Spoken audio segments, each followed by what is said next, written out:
Bonjour chers auditeurs, chers vidéospectateurs et bienvenue à notre émission Tombons les masques sur Ngenza TV. Merci de nous retrouver pour ce deuxième numéro d'échange sur Ngenza TV, la chaîne de la vérité, la chaîne de l'audace. Alors, nous vous l'avions dit la dernière fois, lors de notre lancement, que nous tenions à aborder sur cet espace médiatique avec une certaine franchise, des sujets, des thématiques, tous axés autour de la compréhension et la connaissance des mécanismes et des rouages qui font que depuis un demi-siècle déjà, nous sommes gouvernés au Gabon par le même régime, un régime qui a paralysé le pays. Alors, notre chaîne et nos prises de parole sont une contribution au combat au pluriel, des combats citoyens pour la liberté et le respect des droits humains. C'est une certitude, nous l'annoncions déjà la dernière fois et nous allons poursuivre de cette façon-là. Alors, comme cela doit être le cas d'ailleurs partout où ces droits sont violés, sont ignorés par les dirigeants, souvent au gré de leurs ambitions tyranniques ou monarchiques. Alors, pour ce deuxième numéro, l'échange est axé autour de la citoyenneté gabonaise qui est ici mise à l'épreuve des constantes modifications que subit la Constitution gabonaise. J'ai le plaisir d'accueillir donc aujourd'hui deux personnalités que vous connaissez dans la diaspora gabonaise d'Europe, le professeur Bruno Elangema, président de la Convention de la diaspora gabonaise, et le docteur Franck Litengu de la diaspora gabonaise d'Allemagne. Messieurs, bonjour et bienvenue sur Ngenza TV. Bonjour, Monsieur Kwanga. Merci de nous recevoir. Écoutez, c'est moi qui suis ravi de vous accueillir ici et vous permettrez, si vous le voulez bien, que je vous présente plus en détail. Alors, Monsieur Litengu, vous êtes enseignant-chercheur en biologie cellulaire à l'Université de Fribourg en Allemagne. Vous dirigez depuis quelque temps déjà, depuis peu plutôt, le centre d'imagerie de l'Institut de modélisation des maladies et de médecine ciblée de l'hôpital universitaire de Fribourg. Vous êtes sympathisant de la CDG, il ne faut pas se le cacher, et vous êtes très proche, là encore, il faut le dire, de Monsieur Elangema, qui est ici présent. D'ailleurs, je m'empresse de vous le demander. Depuis combien de temps vous vous connaissez? En fait, on s'est posé la question tout à l'heure. Ça va bientôt faire 25 ans qu'on se connaît.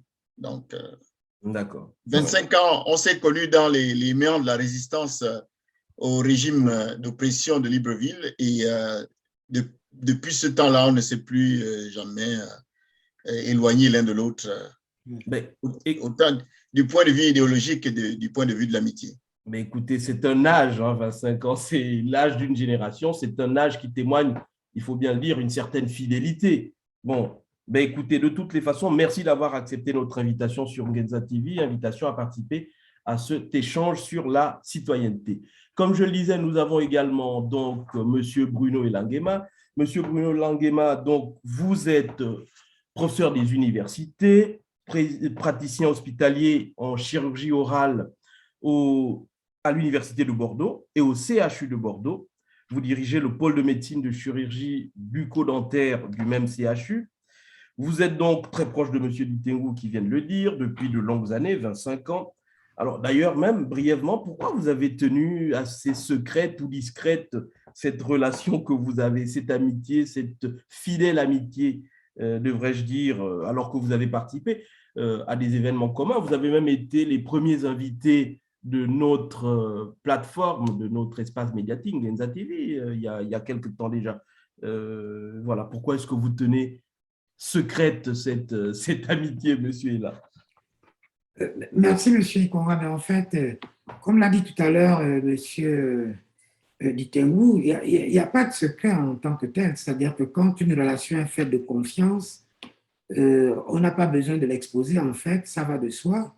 Il a dit tout à l'heure, ça fait près de 25 ans, c'est-à-dire une génération qu'on se connaît. Nous avons vécu des expériences extraordinaires, exceptionnelles ensemble. Nous avons franchi des obstacles périlleux. Et donc, c'est une relation sincère, saine, fraternelle, qui n'est pas du tout entachée de la moindre ambiguïté. Bien au contraire, elle est même consolidée par le franc-parler qui nous caractérise, lui et moi. Et ce que j'admire encore beaucoup chez lui, c'est il ne biaise pas. Voilà. C'est-à-dire que nous ne biaisons pas quand nous nous engageons. Et ça, c'est quelque chose qui est exceptionnel quand on rencontre un ami, un frère comme lui. C'est pour ça que, bon, on n'a pas besoin de crier sur les toits. C'est comme quand vous faites confiance à un membre de votre famille. Hein. C'est quelque chose que vous protégez avec beaucoup d'attention. Et voilà. Donc, c'est ainsi que Bien, nous sommes. bien, monsieur est là. De toutes les façons, merci d'avoir accepté vous aussi notre invitation à venir échanger autour de la question que j'ai annoncée tout à l'heure, c'est-à-dire la citoyenneté à l'épreuve au gré des modifications de dispositions constitutionnelles qui sont plutôt partisanes. Et de franchise, vous l'avez dit, de franchise, il est aussi question sur cet espace médiatique Ngenza TV. Mais écoutez, sans plus tarder, on va rentrer dans le vif du sujet. Hein. Vous avez suivi dernièrement, comme de nombreux Gabonais, l'émoi qu'a suscité les dernières dispositions prises par le régime de Libreville. C'était à la mi-décembre, par là, pour limiter les acteurs qui devraient participer à l'élection présidentielle de 2023 à venir. Bon, très clairement, savez, et étant donné l'historique des différentes modifications de certaines dispositions de cette constitution-là au Gabon, il y a manifestement, en tout cas à l'évidence, une volonté d'exclure certains Gabonais, notamment ceux de la diaspora, qui éventuellement pourraient se porter à diriger ce pays un jour, avec cette ordonnance qui a été adoptée en Conseil des ministres gabonais en septembre dernier, le 13 ou le 20. En tout cas, c'était à la mi-septembre. Je vais rapidement vous rappeler quelque chose, enfin, des choses que vous connaissez, mais que l'on peut rappeler à nos auditeurs et vidéospectateurs, que depuis à peu près la Constitution de 1991, on a vu, vous avez vu, vous êtes des acteurs assez pointilleux de l'actualité politique, en tout cas de la vie politique de notre pays. On sait tous que depuis à peu près la Constitution de 1991, cette disposition sur la candidature à l'élection présidentielle a subi de nombreuses modifications.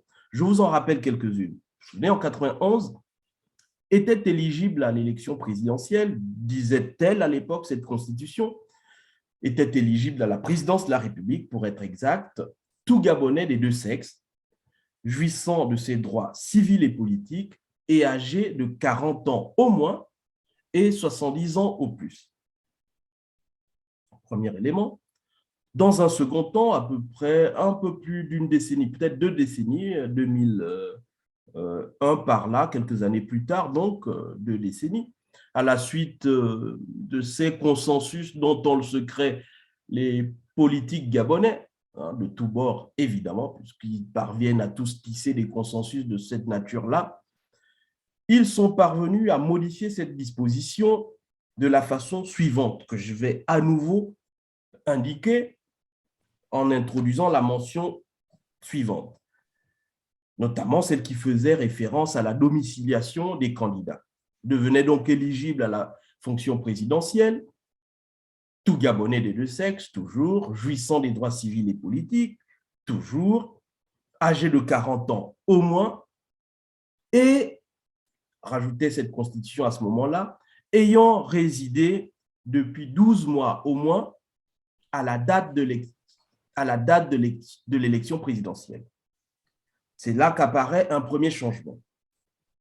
Et puis donc, et que je fais un historique, hein, mais il ne sera pas long, dernière disposition, pour compléter cette tendance à exclure certains de nos concitoyens à participer à cette élection présidentielle, à les priver de leurs droits, cette tendance très peu contestée d'ailleurs par l'autre classe politique. Hein. Ils ont adopté donc en septembre 2021 quelque chose qui est venu en quelque sorte enfoncer le clou, hein, pour nous dire ceci. Sont éligibles à la fonction présidentielle tout Gabonais des deux sexes, jouissant de ses droits civils et politiques toujours, et ayant résidé sans discontinuité sur le territoire national au moins 6 mois chaque année, tenez-vous bien, durant les 2 années qui précèdent l'élection présidentielle. Je reprends ce passage pour nos auditeurs et nos vidéospectateurs qui n'ont pas lu le bulletin officiel ou le journal officiel du Gabon, ayant résidé au moins 6 mois chaque année sur le territoire national durant les 2 années qui précèdent l'élection présidentielle. Vous me direz tout à l'heure vraiment à quel profil ça peut correspondre. C'est quand même assez difficile. Moi, ma question, elle est simple. Messieurs, qui est considéré comme citoyen au Gabon selon vous? Comment est-ce que la citoyenneté est envisagée, Monsieur Litengou? Merci pour ce rappel historique qui montre très clairement qu'au Gabon, la Constitution est utilisée afin de produire une citoyenneté à géométrie variable. Oui, c'est bien de cela qu'il s'agit. Il faut bien comprendre comment se conçoit la citoyenneté du point de vue du Gabonais de base. Donc, l'homme qui habite à Makongogno ou celui qui habite à Minzik. Dans son livre intitulé « Citoyenneté ambiguë », Fortuné Mathiegui Mboula a abordé ce thème et a interrogé les Gabonais quant à leur citoyenneté. Il en est sorti que les gens qui vivent loin de la ville, ou même qui sont dans la ville, mais qui vivent dans des conditions difficiles, ceux-là qu'on peut dire, qu'on peut qualifier comme étant les oubliés, les abandonnés, et ne se sentent pas citoyens gabonais. D'accord. Ils n'ont, ces gens-là, que des devoirs, alors que ils devraient avoir des droits aussi. Mais ces droits, ils n'en ont pas. Je voudrais rajouter une chose. Ce qui est intéressant dans cette étude de Mathiegui Mboula, c'est que ceux qui profitent de la manne financière de notre pays, eux, par contre, se revendiquent citoyens gabonais. Donc, on est bien là en présence d'une citoyenneté de riches. D'ailleurs, il suffit de regarder comment les copains et les coquins qui accèdent à cette citoyenneté-là se comportent. C'est-à-dire qu'ils sont, pour certains, plus citoyens que les citoyens gabonais, puisqu'ils ont cette citoyenneté de riches-là. Donc, oui, c'est bien une citoyenneté à deux vitesses. Permettez-moi de vous interrompre juste pour rajouter effectivement que cette idée de citoyenneté, on a entendu dans notre génération, ça s'est poursuivi d'ailleurs dans la culture populaire du Gabon, on entend bien être plus gabonais que d'autres. Bon, voilà. Je rappelle simplement, et vous nous le direz tout à l'heure beaucoup plus précisément, cette belle référence que vous citez, il va falloir que vous nous la gardiez sous la main pour qu'on l'indique à nos auditeurs et vidéospectateurs. Monsieur est là, je vous repose la même question, la citoyenneté, selon vous, la citoyenneté gabonaise, selon vous, à quoi ressemble-t-elle? Qu'est-ce que vous en dites? Oui, monsieur, comme vient de l'introduire monsieur Ditengou tout à l'heure, c'est une très belle référence à laquelle il fait appel et comme vous le dites, à juste titre, il faut qu'il la mette à la disposition de tous les Gabonais qui veulent un peu comprendre le sens que les citoyens, entre guillemets, en tout cas que les Gabonais, donnent à leur statut de citoyen au sein de ce pays. Et l'intérêt justement de votre émission, c'est d'essayer d'apporter un peu plus de lumière à certaines vérités qui sont occultées. C'est-à-dire que comment on veut reconstruire un pays sur des fonds de mensonges, sur du flou, sur de la poudre aux yeux, sur des questions taboues, alors qu'elles ne devraient pas être taboues. Ces problématiques-là devraient être gérées, devraient être traitées en amont de toute perspective que l'on voudrait avoir pour le Gabon. Sans parler de ça, c'est du pilotage à vue, c'est-à-dire qu'en fait, on amène les gens dans des divagations, dans des divertissements, alors que les questions de fond ne sont pas du tout traitées. Et pour finir, juste en termes d'introduction à toute ce questionnement-là, nous devons savoir que la Constitution est la juridiction la plus haute de tout État en termes de constitutionnalité. Donc, quand tout ce qui est inscrit là-dedans ne peut pas être modifié comme ça au gré des élections, au gré des humeurs de ceux qui sont au pouvoir, alors que quand on regarde un peu de plus près ce qui a été dicté dans ces textes-là, dans ce manuel-là, c'est bien précis, c'est-à-dire qu'on retrouve bien des paragraphes qui définissent le statut de citoyen gabonais en termes de liberté fondamentale, en termes de liberté de penser, d'égalité devant la loi, d'égalité de sortir et rentrer sans craindre quoi que ce soit. Si on autorise à quelqu'un, à un citoyen de sortir librement et de rentrer librement, c'est qu'il est aussi autorisé d'entreprendre ailleurs. Donc, s'il entreprend ailleurs, pourquoi il sera interdit de revenir dans son pays pour revendiquer ses droits civiques? Ça, ce sont des questionnements justement qu'on devait avoir avant tout projet concernant l'avenir de ce pays.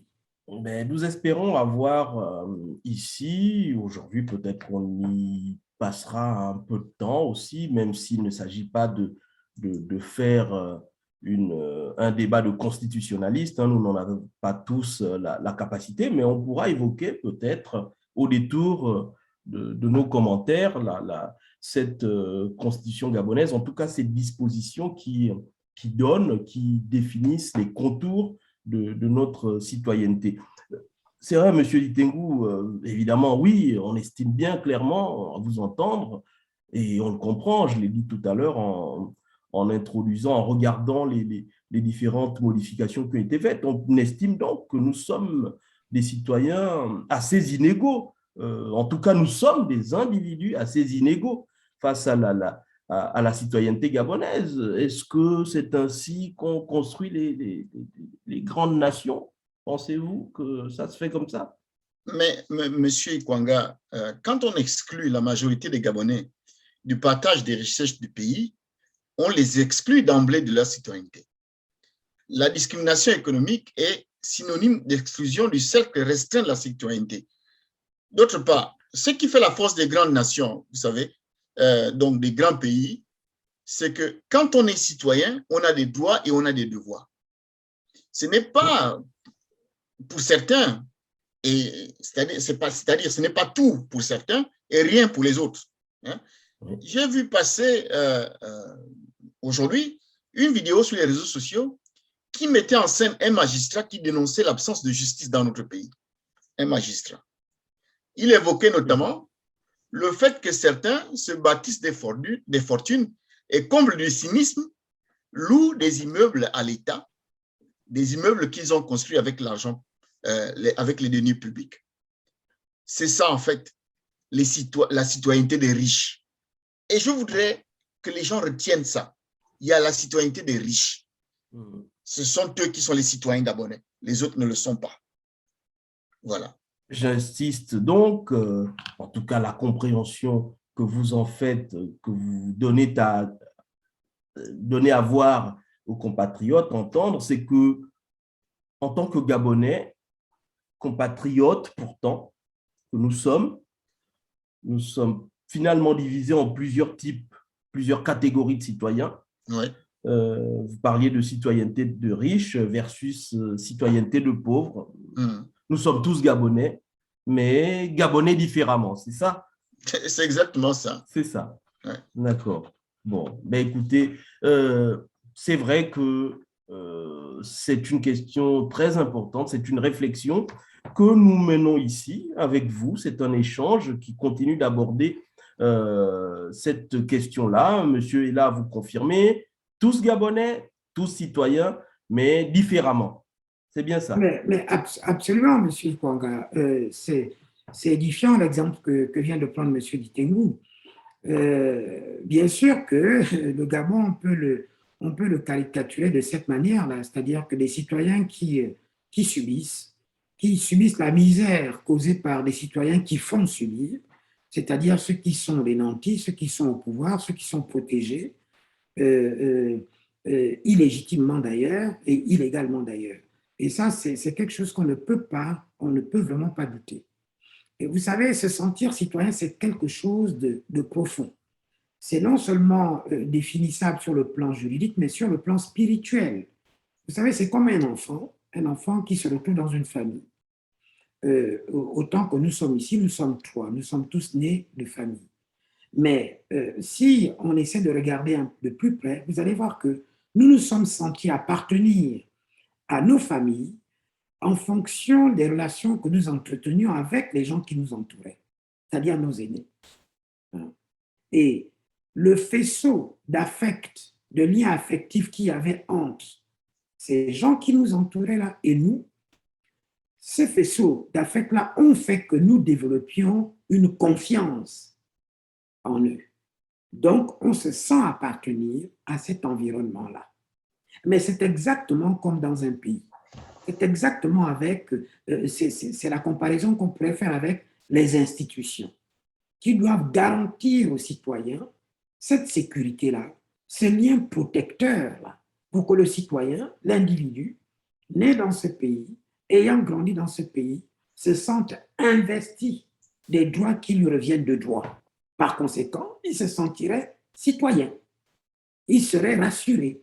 Il n'aurait pas de complexe devant qui que ce soit. Il n'y aurait pas cette citoyenneté à 2, 3, voire plusieurs vitesses, comme l'a si bien dit tout à l'heure M. Ditengou, les citoyens riches, la citoyenneté des riches et la citoyenneté des pauvres, qui subissent depuis quasiment plus d'un demi-siècle. Plus d'un demi-siècle. Je comprends tout à fait vos explications, vos arguments. En tout cas, la façon dont vous abordez, et j'espère également, nous espérons tous que nos auditeurs, nos vidéospectateurs, ceux qui nous suivent sur la chaîne YouTube Ngenza TV, sont sensibles à vos arguments et qu'ils les comprennent. Néanmoins, je reviens un tout petit peu à ce que nous disions au tout début, c'est-à-dire l'ordonnance qui a été prise à la mi-septembre 2021. M. Ali Bongo est le président de fait du Gabon. C'est lui donc qui dirige le Conseil des ministres. N'a-t-il pas, selon vous, le droit de prendre des ordonnances, même si elles portent sur la citoyenneté? Je pense bien que oui, il est le président de fait. Peut-être que ce que nous devons faire ici, c'est de discuter du caractère de ces ordonnances-là. Effectivement, comment est-ce que vous les caractérisez? C'est en tout cas la dernière qui a été prise en septembre 2021. Monsieur est là. Monsieur Ikwanga, c'est une question fondamentale par rapport au contexte actuel du Gabon. Parlons exactement comme vous le dites de monsieur Ali Bongo, que je ne me permettrai pas un jour de considérer comme président de la République, en tout cas sur le plan de la légalité, non. Vous savez, lorsqu'un chef d'État ou un dirigeant n'a pas été élu, il exerce naturellement son pouvoir dans la logique de l'arbitraire. Donc, il n'a cure du suffrage universel et pourtant, dont l'objectif est de lui confier justement les prérogatives légitimes qui sont aussi eux-mêmes caractérisées ou entourées du fait que ces prérogatives lui donnent des droits et lui demandent des devoirs par rapport à l'engagement qu'il prononce devant le peuple. Donc, un dirigeant de ce type-là, donc qui a fraudé, vous comprenez naturellement qu'il va suspendre la République par plusieurs entorses, à l'exemple, plusieurs entorses bien entendu de la Constitution, à l'exemple de ces ordonnances qui sont pondues au gré justement des ambitions égoïstes, si ce n'est anti-républicaines. Donc, si on regardait de plus près ces lois qui sont édictées dans la Constitution, vous verrez qu'il y a toujours des petits passages, des alinéas, qui donnent une latitude, une flexibilité à un régime qui s'inscrit dans l'arbitraire. On va toujours rajouter à la fin que telle loi bien pensée sera soumise aux lois organiques qui vont définir justement les modalités d'application de ces lois-là. Eh bien, c'est toujours à ce niveau que ce régime-là va agir. Au point où, vous regardez par exemple le blocage qu'il a fallu avoir en 2009, voire en 2016, sur le doute de l'origine de la nationalité d'Ali Bongo. Mais quand on regarde sur le plan juridique, constitutionnel peut-être. Pardon? Constitutionnel, je veux dire juridique. Bien sûr, constitutionnel. Mais ça a été validé justement par ces leviers-là dont ils se servent habilement. Mais ces leviers-là n'ont jamais attiré l'opinion publique ou l'opinion de l'opposition de façon réellement à débattre là-dessus pour se préparer en amont de façon à ce que, justement, ils ne s'en servent pas pour conforter l'aboutissement des ambitions qui sont les leurs. Là, on est en plein dedans, où, comme ça, ils nous pondent une ordonnance, et quand, j'espère qu'on aura l'occasion de décortiquer le contenu de cette ordonnance-là au fil de l'émission, vous allez voir que c'est taillé sur mesure, sur des cibles bien spécifiques. Écoutez, nous continuerons d'en dire un mot, nous continuerons d'analyser effectivement avec vous. C'est un échange, donc les contributions sont tout à fait partagées ici pour regarder justement, si on le peut bien, en détail, tout en n'ayant pas, je vous le dis déjà pour ma part, la capacité, en tout cas les compétences d'un constitutionnaliste. Nous allons regarder tous attentivement ce que dit effectivement cette ordonnance. Si vous nous dites effectivement qu'à chacune des lois constitutionnelles qui existent au Gabon, existe également une disposition organique qui permet presque de nuancer la façon dont la loi devrait être entendue. C'est exactement ça. Nous regarderons ça dans le cadre de cette ordonnance de septembre 2021. Monsieur Litengou, le caractère de cette nouvelle ordonnance, qu'est-ce que vous en dites? Effectivement, permettez-moi, je l'ai dit tout à l'heure, je rappelle bien, Ali Bongo est le président de Fête du Gabon, son conseil des ministres existe, il travaille par la prise de texte, il y a une majorité qui lui est dévolue, mais bon, ça fait 50 ans que c'est comme ça, il a bien le droit de prendre des ordonnances. Discutons plutôt du caractère de celle-ci. Mais monsieur Ikwanga, Ali Bongo est de fait président par effraction, on va dire ça, de la République gabonaise. Mais comme l'a dit monsieur Ella, à chaque fois qu'une loi est prise au Gabon, elle est en fait violée dans la foulée. Prenons le cas de l'ordonnance dont nous parlons là maintenant. L'article 52 de la Constitution, qui limite l'utilisation de la pratique des ordonnances et qui a été d'ailleurs invoqué pour justifier cette nouvelle forfaiture, stipule pourtant clairement que le gouvernement peut, en cas d'urgence, et retenez ça, en cas d'urgence, pour l'exécution de son programme, demander au Parlement l'autorisation de faire prendre des ordonnances pendant l'intercession parlementaire. Les mesures qui sont normalement du domaine de la loi, c'est-à-dire passer par les ordonnances, donc des mesures qui sont du domaine de la loi. Mais la question qu'on peut se poser dans le cas d'espèce, est-ce que nous sommes là en cas d'urgence? Nous sommes là, nous retrouvons en train de parler de ça 2 ans avant l'élection présidentielle. La réponse donc est clairement non. Nous ne sommes pas en cas d'urgence. Donc, je ne vois pas quel est le caractère urgent qui a voulu que ces gens se décident à changer les règles, si ce n'est à exclure certaines personnes. Et on y reviendra. Nous y reviendrons. Nous regarderons en détail, effectivement, quelle sera finalement ou quelle est la portée 2 mois après, 1 mois après, un peu plus d'1 mois après, quelle portée pourrait avoir d'ores et déjà la nouvelle forfaiture, hein, je reprends là vos mots, du régime de Libreville en ce qui concerne justement cette tendance à triturer le texte constitutionnel. Mais en même temps, ceux qui nous écoutent, ceux qui sont familiers de l'actualité politique au Gabon, ceux qui sont familiers du régime de Libreville, enfin familiers, ceux qui le regardent, je ne dis pas spécialement ceux qui le côtoient, mais ceux qui sont familiers, ceux qui sont regardants, comme vous d'ailleurs, vous qui êtes pointilleux, vous qui êtes des acteurs avisés de la vie politique gabonaise, vous qui la regardez en plus avec cette perspective, parce qu'on a de la distance, on peut la voir d'un autre œil que quand on est le nez ou le guidon dans le schéma local.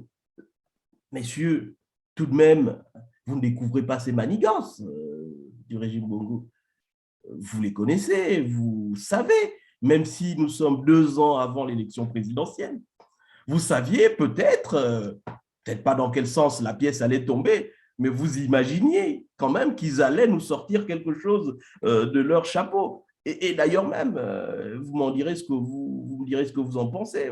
D'ailleurs, l'opposition gabonaise, comme la société civile, qui sont aussi les acteurs de la politique nationale, que vous regardez, que vous suivez, qui sont censés dénoncer ces manœuvres-là, ces manigances. Personnellement, je ne les ai pas beaucoup entendues. Vous peut-être, qu'est-ce qu'elle en dit d'ailleurs? Quel est son avis sur cette question-là? Quelle est sa position face à ces manœuvres? Allez-y, M. Litengou. Permettez-moi de vous interrompre. Vous parlez de quelle opposition, M. Kwanga? Écoutez, je parle de l'opposition au régime actuel, celle que l'on peut considérer comme l'opposition radicale, oui, celle qui est censée s'opposer. Je sais bien, il y a toujours eu au Gabon l'opposition au pouvoir et l'opposition du pouvoir. Je reprends là les formulations auxquelles nous sommes habitués. Je pense que c'est une précision importante à apporter. Hein. Ça, c'est bien de le signaler. D'ailleurs, en tant que membre de l'opposition, hein, parce que je me revendique de l'opposition au régime Bongo PDG, je ne vais pas tirer sur l'ambulance, hein, mais tout de même, M. Kwanga, vous savez qu'il y a cette notion qui a été énoncée au Gabon dernièrement, c'est le coup-de-coutisme. Vous voyez ce que c'est? Les gens ne veulent pas finir au coup-de-coute, oui. Les gens ne veulent pas finir au coup-de-coute. Je ne la maîtrise pas complètement, mais vous m'expliquerez tout ça. C'est-à-dire qu'il y a une transhumance régulière et continue des membres de l'opposition vers le pouvoir. Donc, vous savez d'ailleurs que cette notion de coup-de-coutisme a été poussée à un niveau tel que le directeur de campagne de Jean Ping lui-même est passé de l'autre côté avec armes et bagages et a conseillé à d'autres de le suivre parce qu'il ne faut surtout pas finir au coup-de-coude. Donc, parce que, vous savez, M. Kwanga, il est difficile de désigner qui est membre de l'opposition aujourd'hui. C'est vraiment, c'est pas facile. C'est un exercice difficile, je vous le concède. Parce que les opposants d'il y a 10 minutes sont peut-être des membres du pouvoir dans 5 minutes. Donc, c'est compliqué. C'est assez compliqué à suivre. Et moi, je considère que l'opposition, celle qui reste, elle se trouve autour de Jean Ping à Libreville. C'est l'opposition qui reste. Et j'espère que les gens suivront, resteront, auront la possibilité de rester sur la ligne. Il y en a qui ont fait des sacrifices et il est anormal que lorsqu'on a fait de tels sacrifices, on aille rejoindre les gens qui vous ont fait souffrir. Ça n'a aucun sens. Voilà. Mais vous savez, hein, je vous sors là encore des trivialités hein, que l'on entend sur la place locale. Vous savez que l'opposition ne paye pas, comme on dit à Libreville. Oui. Hélas. Oui. Hélas. Oui, allez-y. Vous savez, l'opposition ne paye pas, c'est vrai. C'est vrai qu'il ne faut pas finir au coup-de-coude, parce que je n'ai pas dit ce que ça voulait dire au coup-de-coude. Peut-être que monsieur Ella peut nous expliquer ce que ça veut dire au coup-de-coude, mais certains acceptent qu'on leur tende le bras pour passer de l'autre côté. Certains aussi le font de manière tout à fait consciente et libre, hein, vous savez. Si vous voulez, le système Bongo PDG a infiltré les cœurs et les âmes hein, de telle sorte que certains pensent qu'on ne peut pas s'en sortir en restant ferme sur ses convictions, sur sa ligne. Cette ligne est la seule qui vaille, c'est celle du développement du Gabon. C'est la ligne là, c'est la seule qu'on doit suivre.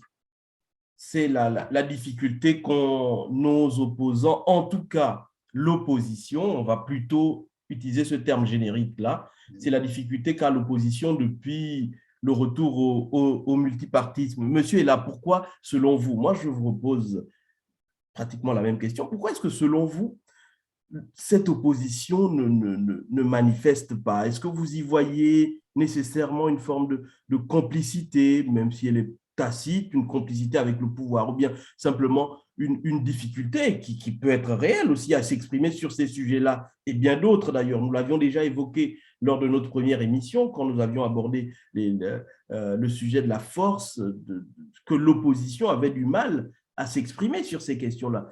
Sur les fameuses ordonnances, est-ce que vous y voyez là aussi une difficulté à s'exprimer ou une complicité à ne pas aborder, peut-être inconsciente, tacite, liée aux habitudes, à ne pas aborder cette question-là, franchement? Mais, déjà, si on aborde la question en nous plaçant dans un contexte d'état de droit supposé, dans un état de droit, vous savez, l'un des droits les plus importants, c'est-à-dire fondamental, c'est, pour le citoyen, j'entends, hein, c'est de pouvoir influencer aussi sur le destin de son pays en termes de prospérité. C'est-à-dire qu'il faut que le citoyen soit libre, se sente investi de cette petite mission-là, qu'il se sente capable d'influer sur la trajectoire que suit son pays. Et c'est ça la liberté, de composer pour son pays. C'est ça se sentir citoyen quelque part, dans un état de droit. Donc, tous ceux qui peuvent ou tout ce qui peut faire à ce qu'il n'ait plus ce droit-là, ces personnes-là n'aiment pas leur pays. Ils n'aiment pas leur pays. Donc, que l'on se place dans le contexte des gens au pouvoir qui légifèrent sur de telles aberrations, ça d'emblée, ils n'aiment pas leur pays. Maintenant, voir une opposition mutique sur de telles dispositions qui, qu'on le veuille ou pas, transforment profondément le combat vous allez politique. dire, oui. C'est quand même préoccupant. C'est préoccupant que ce débat-là n'ait pas occupé le terrain, comme si ça arrangeait justement une bonne partie de l'opposition qu'une partie de citoyens soit exclus du débat, soit exclus des projections qu'on se fait de ce pays. Parce qu'on ne peut pas ne pas prendre à bras le corps ce sujet-là et dire, mais attendez, si ça commence comme ça ira jusqu'où? On exclut une partie. C'est qui les prochains exclus? C'est qui les prochains exclus? Oui. Comme le dit M. Litengou. Je comprends. C'est effrayant de voir l'opposition dans un mutisme tel que nous le constatons maintenant depuis plusieurs semaines, voire des mois, après que cet arbitraire-là ait été prononcé par les gens qui dirigent ce pays. Est-ce que vous en dites autant de la société civile? Parce que là, nous sommes sur un débat sur la citoyenneté, bien sûr, qui ne devrait pas échapper aux forces politiques en place, encore plus quand elles sont de l'opposition, et le silence de la société civile sur ces questions-là, parce qu'il s'agit de questions citoyennes, tout de même. La société civile ne peut pas être exclue. Hein. La société civile, si vous voulez, c'est une entité qui, naturellement, s'inscrit dans une opposition, on va dire, plutôt, j'ai envie de dire, accommodante, quelque part. C'est-à-dire qu'elle n'est pas là, elle ne prend pas parti en tant qu'idéologie politique, mais elle est là pour réguler quelque part les positions de l'un et de l'autre. Donc, quand une disposition comme ça est prise et qui semble, aux yeux de tout le monde, maladroite, abusive, elle a le devoir de s'exprimer aussi, autant que l'opposition politique avérée, comme on l'a dit tout à l'heure. Pourquoi est-ce que le régime de Libreville prend de telles dispositions maintenant? Pour les acteurs que vous êtes, vous, de cette vie politique pour les observateurs que vous êtes, pour les observateurs que nous sommes de la vie politique nationale? Pourquoi est-ce que le régime agit de cette façon-là, M. Liteni? Mais il ne fait aucun doute que le régime veut se prémunir de la candidature de certaines personnes, c'est-à-dire éliminer certains candidats potentiels au demeurant plus crédibles. Vous voyez? Et se garantir de ce fait-là la participation des opposants obligés que nous connaissons. D'accord. Qui seront sans doute candidats, comme d'habitude, mais dont l'objectif n'est certainement pas de prendre le pouvoir ou de changer quoi que ce soit au Gabon. Vous y voyez dans ce schéma-là des candidats beaucoup plus crédibles que d'autres, dans le schéma que vous décrivez, c'est-à-dire que le pouvoir organise par voie d'ordonnance, se trie ses choix pour éventuellement en promouvoir certains au détriment d'autres. Mais vous voyez, monsieur Ikwanga, mais bien sûr, des candidats qui n'ont jamais trempé dans le foutoir gabonais, excusez-moi de l'expression, et ainsi qui n'ont aucune corde de pied susceptible de limiter leur approche du changement dans ce pays. C'est ce genre de candidat dont on veut se débarrasser. Nous sommes clairement en face de petits arrangements mesquins pour assurer à une élection d'Ali Bongo sur un fauteuil. C'est juste cela. Ce n'est pas compliqué. D'accord. Les débats que nous tenons ici, par exemple, ce sont des débats qu'on ne peut pas tenir au Gabon. Donc, quelqu'un qui viendrait poser sur la place publique le rôle de l'armée, comme on l'a fait la dernière fois, ne peut pas être accepté. Sa candidature ne peut pas être acceptée au Gabon. Au Gabon. Monsieur, là, vous pensez la même chose? Arrangement mesquin pour effectivement empêcher que des candidats ou des citoyens, comme le dit monsieur Itengu, en reprenant exactement ces mots, qui n'ont pas trempé dans le foutoir gabonais, se portent présentent leur candidature à l'élection présidentielle?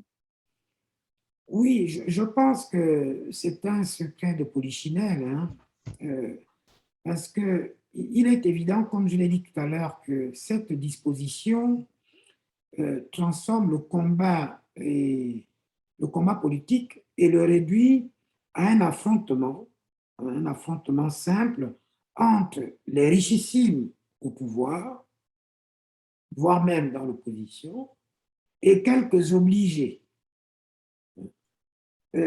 Tout ça en sachant que beaucoup d'entre eux, comme on l'a souvent vu dans les échéances précédentes, à l'approche d'échéances. Voilà, toute honte bue, je dis bien toute honte bue, iront reconnaître le coup d'État électoral au lendemain de l'annonce des résultats frauduleux.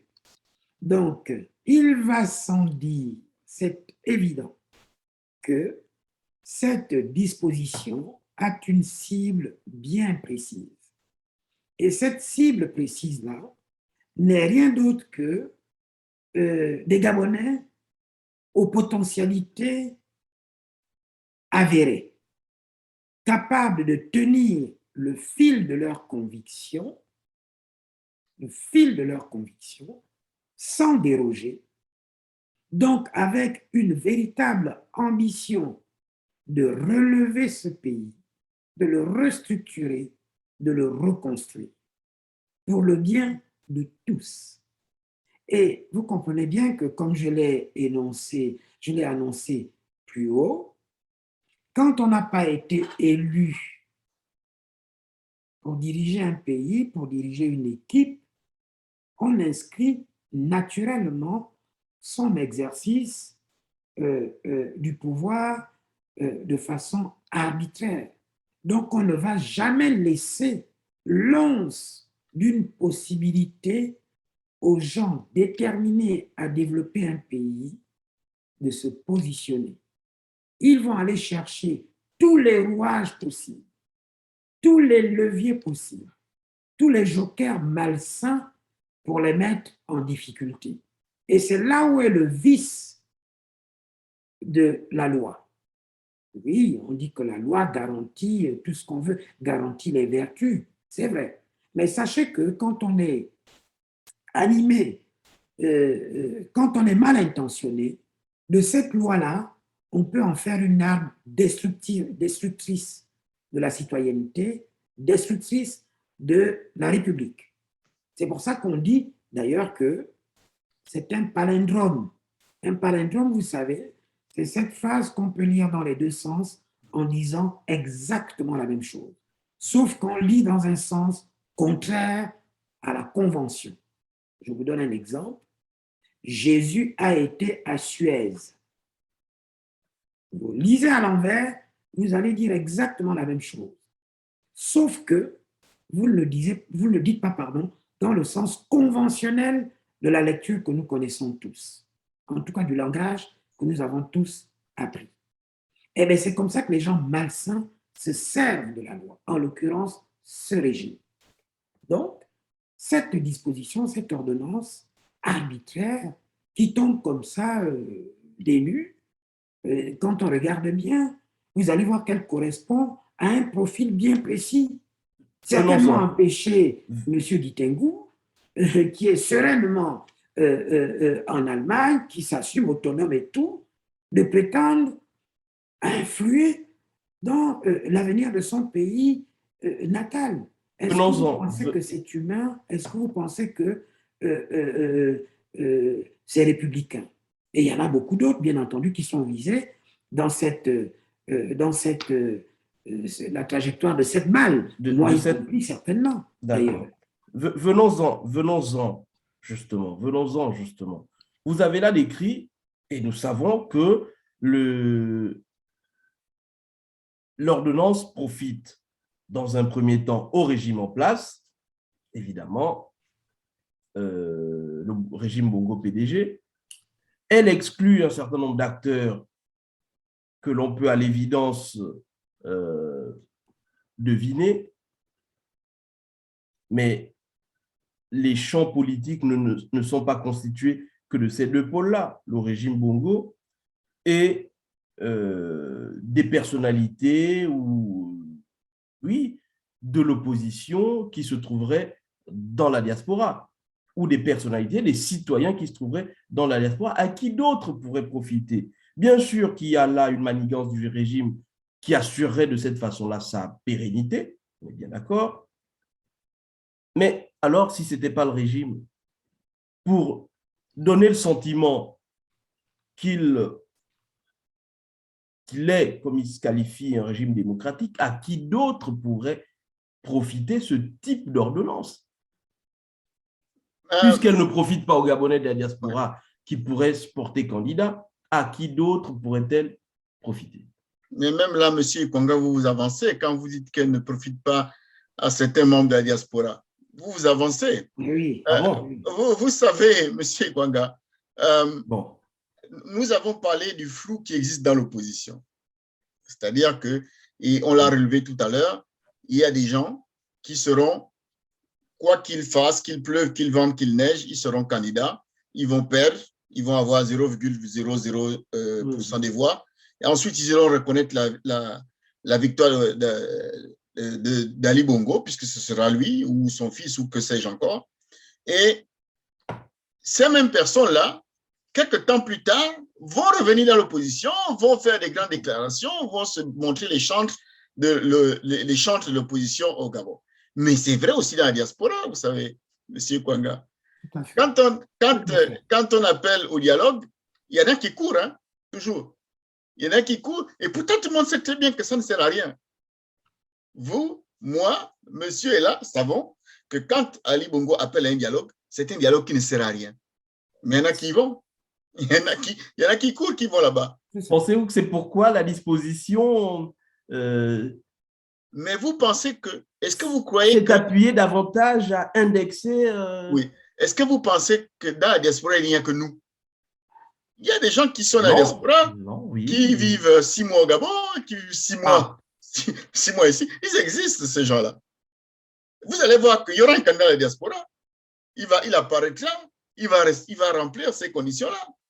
Mais on parlera de ces conditions-là, j'espère, tout à l'heure, parce que ce serait intéressant de voir comment on peut faire ça. Vous en êtes certain, monsieur est là. Quel est ce Gabonais qui peut vivre 6 mois ici, 6 mois au Gabon pendant 2 ans avant l'élection présidentielle?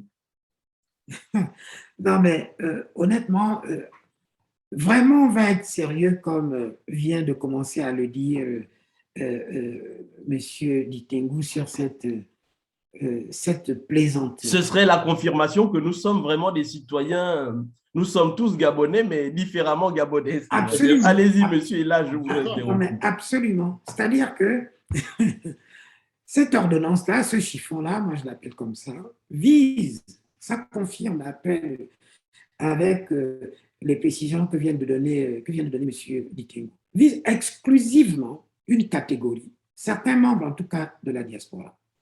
Pas tous, c'est évident. Et d'ailleurs, elle permet, comme vous venez de le dire, M. Ikonga, de distinguer ces catégories-là, mais lesquelles?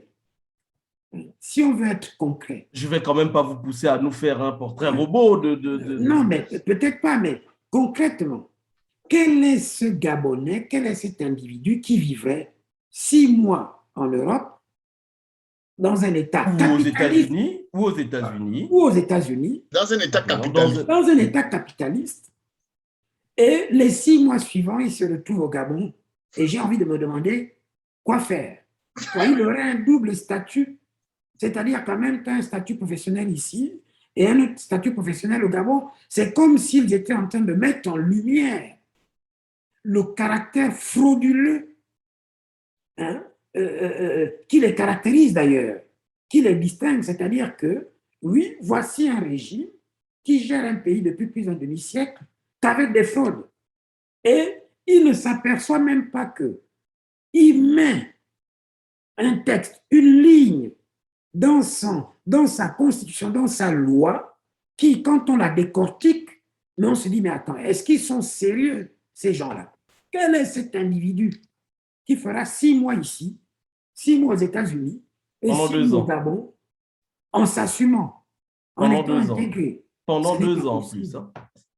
Et ils se foutent. Soit ils prennent vraiment les Gabonais pour des zinzins, soit eux-mêmes sont vraiment d'abord des zinzins, d'avoir prononcé une telle ordonnance. Mais M. Ditengou l'a bien dit tout à l'heure que, hélas, que ces individus-là existent. Ils existent, il y en a. Effectivement, il y en a. Mais c'est qui? C'est qui? Il faudra peut-être les dénoncer. Des gens qui auraient aussi bien des compatriotes, des citoyens qui auraient aussi bien une compétence avérée que des ressources financières ou des capacités professionnelles. Oui, mais justement, on aimerait bien qu'il nous donne un exemple concret de citoyens intégrés, de citoyens autonomes, ayant un tel statut. Non, il n'y en a pas qui soient sérieux, qui puissent fonctionner de cette manière-là. Ce n'est pas possible. C'est pour vous dire à quel niveau ce système-là, ce régime-là, manque vraiment de conviction et de sérieux. Et pour ajouter, monsieur est là. Allez-y, monsieur. Pour ajouter, monsieur est là. Et plus sérieusement, vraiment, il y a des Gabonais qui travaillent à l'étranger, aux États-Unis, en France, en Allemagne, un peu partout dans le monde. Il y a des Gabonais sérieux, et j'en connais beaucoup, qui ont fait la démonstration de leurs compétences dans des systèmes que nous connaissons très sélectifs. Ils ont fait la démonstration de leurs compétences. Ces gens ont des capacités avérées à diriger. Et puis, curieusement, à eux, on va leur dire non, vous ne pouvez pas diriger le Gabon. Alors que des individus dont on ne connaît aucune compétence sont à qui on confie des responsabilités. On leur confie des responsabilités. Ils n'ont travaillé nulle part. Certains, à peine sortis de l'école, où ils ont, pour certains même, échoué, ont été bombardés quelque part et ont coulé des administrations. Et ces gens-là, à eux, on leur donne le droit de participer à l'élection présidentielle. Et puis à ceux qui ont les capacités avérées, démontrées dans des sociétés sélectives, très sélectives, et nous savons de quoi nous parlons, à ceux-là, on leur refuse le droit de venir participer à l'élection présidentielle. Est-ce que là, il n'est pas clair que la société gabonaise est divisée en plusieurs classes de citoyens? Nous poursuivons, Monsieur Litengou, nous poursuivons cette discussion, messieurs là, nous poursuivons cette discussion sur la citoyenneté gabonaise. C'est le temps de faire une petite pause, mais nous reviendrons tout de suite et vous allez me décrire et me dire surtout quel est l'intérêt pour un régime, pour un pays surtout, de se priver de ressources humaines, de capacités humaines qui sont disponibles, vous l'avez dit, M. Litengou, en France, en Allemagne, aux États-Unis, partout dans le monde. Quel est l'intérêt pour un pays de se priver de telles capacités humaines alors qu'il est en quête de souffle, de renouveau, de bons dirigeants, sains, dévoués? Enfin, vu la situation et l'état dans lequel se trouve notre pays, quel serait l'intérêt? Vous répondrez à cette question après une petite pause. Messieurs, restez avec nous sur Ngenza TV, la chaîne de l'audace, la chaîne de la vérité.